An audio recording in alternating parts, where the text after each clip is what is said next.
Dje me 12 tetor në gjithë Republikën e Kosovës u votua për të zgjedhur kryetarët e komunave dhe antarët e kuvendeve komunale, proces i cili pas mbylljes së vendvotimeve nga Komisioni Qendror Zgjedhor u cilësua i rregullt, përveç evidentimit të disa problemeve të natyrës teknike.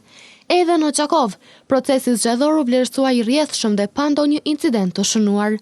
36 qendrat e votimit dhe 146 vendvotimet u hapën me kohë në orën 7 dhe të njëjtat u mbyllën në orën 19.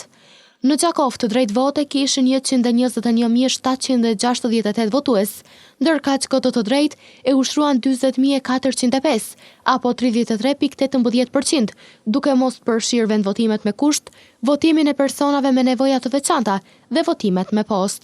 Duke u referuar të dhënave të Komisionit Qendror Zgjedhor dhe rezultateve preliminare, në Çakov me 18.893 vota, apo 47.74%, kryeson Ardian Gjini nga Aleanca për Ardhmërinë e Kosovës, pasuar me Ardian Golën nga Lëvizja Vetëvendosje me 12.989 vota, apo 32.82%. Shefqet Shehu nga Lidhja Demokratike e Kosovës ka fituar 3.012 vota, apo 7.61%. Ervin Shabani nga Partia Demokratike e Kosovës ka arritur të fitoj 2.277 vota, apo 5.75%. Anton Shala nga Partia Shqiptare Demokristiane e Kosovës me 2.234 vota, apo 5.65%, dhe Mehmet Krasniqi nga Iniciativa Ndryshe, Unioni Demokratik i Kosovës me 113 vota, apo 0.29%.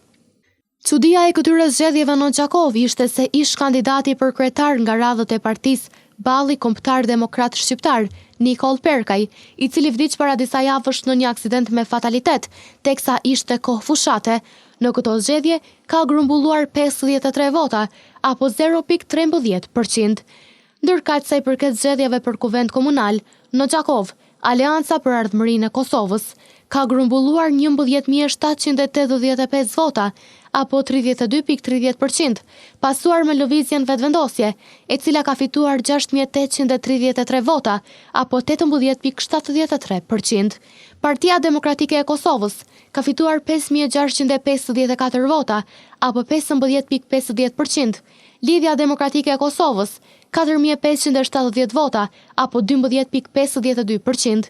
Partia Shqiptare Demokristiane e Kosovës me 3.522 vota, apo 9.71%. Alternativa me 1.332 vota, apo 3.65%.